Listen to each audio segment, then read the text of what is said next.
मेरे प्यारे दोस्तों, आप लोगों को मेरा प्यार भरा नमस्कार। अमेजिंग स्टोरी में आप लोगों का स्वागत है। आज मैं आप लोगों के लिए एक बहुत अच्छी कहानी लेकर आई हूँ। काबिलियत, इंसान में जो काबिलियत होती है वो अपने आप दिखती है, किसी को दिखाने से बताने से वो नहीं होता है। ठीक है, इसी के ऊपर एक कहानी है, तो चलिए सुनते हैं। और आप लोग चैनल को सब्सक्राइब कर लीजिएगा। ठीक है, चलिए। एक गांव में प्रसाद जी रहते थे। वे गांव के सबसे अमीर और सम्मानित व्यक्ति थे। उनके पास विशाल हवेली थी, खेती की लंबी कतारें थी और दर्जनों नौकर चाकर थे। वे अपने इकलौते बेटे छोटे राजू के लिए एक सच्चा, नेक और योग्य शिक्षक तलाश रहे थे। राजन की उम्र 12 साल की थी। प्रसाद जी चाहते थे कि उनका बेटा सिर्फ किताबी ज्ञान ही न सीखे, बल्कि जीवन का सच्चा ज्ञान, नैतिकता, साहस और आत्मविश्वास भी प्राप्त करे। उन्होंने अपने पुराने मित्रों, रिश्तेदारों और आसपास के सभी बड़े गांव में संदेश भिजवाया। मेरे बेटे को पढ़ाने के लिए एक ऐसा शिक्षक चाहिए जो वाकई में काबिल हो। डिग्रियां, सर्टिफिकेट, अनुभव सब कुछ देखा जाएगा। अच्छा वेतन और सम्मान दोनों मिलेंगे। कुछ ही दिनों में खबर गांव-गांव में फैल गई। हर कोई अपनी तरफ से कोई न कोई नाम सुझाने लगा। एक दिन प्रसाद जी के पुराने मित्र ठाकुर सोमनाथ जी उनके पास एक व्यक्ति को लेकर आए।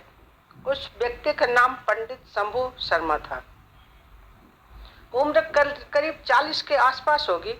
लंबा कद, सफेद धोती कुर्ता, माथे पर बड़ी सी तिलक, हाथ में मोटी मोटी किताबों का गट्ठर। ठाकुर साहब बड़े गर्व से बोले, प्रसाद भाई, ये रहे आपके लिए बिल्कुल सही शिक्षक। पंडित शंभू शर्मा जी ने बनारस से शास्त्रों की पढ़ाई की है, कई राजघरानों में पढ़ाया है। इनके पास डिग्रियां भी है, प्रमाण पत्र भी है।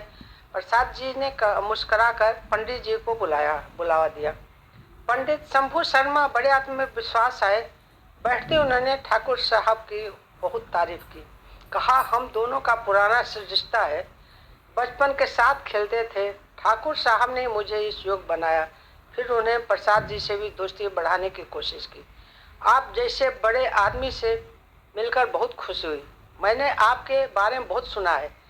प्रसाद जी चुपचाप सुनते रहे। उन्होंने न तो डिग्रियां मांगी और न सर्टिफिकेट, बस शांति से कहा, ठीक है, आप पर विश्वास करेंगे। पंडित जी गए। ठाकुर प्रसाद भी थोड़े नाराज होकर चले गए। अगले दिन सुबह सुबह हवेली के दरवाजे पर एक युवक खड़ा था। उम्र मुश्किल से 22-23 साल था। साधारण साफ सुथरे कपड़े, हाथ में एक छोटा सा कपड़ा लपेटा हुआ बस्ता। चेहरे पर न झूठी विनम्रता न ज्यादा घबराहट, बस शांत आत्मविश्वास। नमस्ते, मैं नागेश्वर हूँ।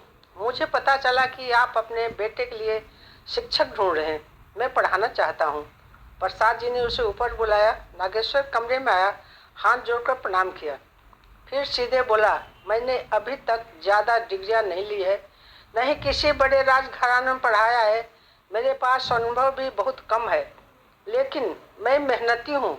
मुझे बच्चों से बहुत लगाव है और सबसे बड़ी बात, मुझे विश्वास है कि मैं आपके बेटे को अच्छे से पढ़ा सकता हूँ। प्रसाद जी ने पूछा, किसी ने तुम्हें मेरी सिफारिश दी नहीं? जी नहीं, मैंने खुद सुना था इसलिए आया, किसी से कहलवाया नहीं। जी, मैंने सोचा अगर मैं वाकई काबिल हूँ तो आपको खुद पता चल जाएगा। प्रसाद जी चुपचाप रहे, फिर मुस्कुराए और बोले, ठीक है, कल से तुम राजू को पढ़ाना शुरू कर दो। अगले दिन से नागेश्वर पढ़ाने आया। वह सिर्फ किताबी ज्ञान देता था, बल्कि कहानियों के माध्यम से जीवन के सबक सिखाता था। राजन के साथ वह खेलता, हंसता, बहस करता। धीरे धीरे राजू का आत्मविश्वास बढ़ने लगा। वह न सिर्फ पढ़ाई में तेज हुआ, बल्कि बोलने, सोचने और निर्णय लेने में भी मजबूत बन गया। कुछ महीनों बाद ठाकुर रामनाथ सिंह फिर प्रसाद जी के पास आए।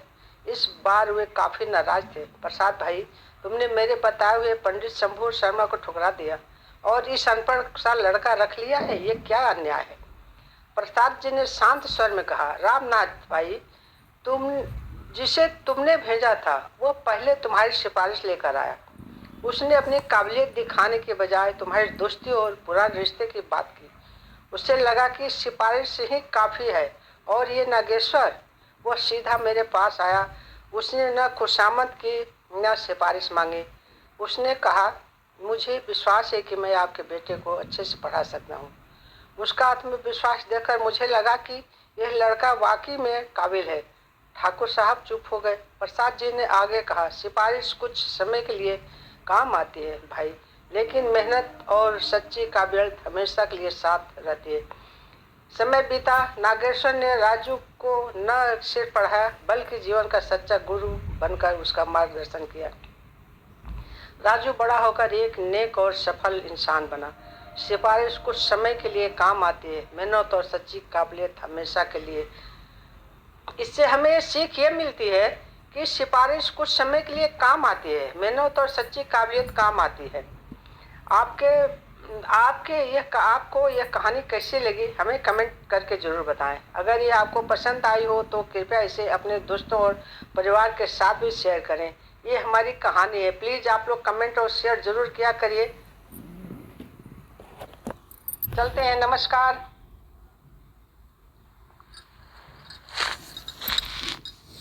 मिलते हैं फिर अगले वीडियो में और एक नए कहानी के साथ।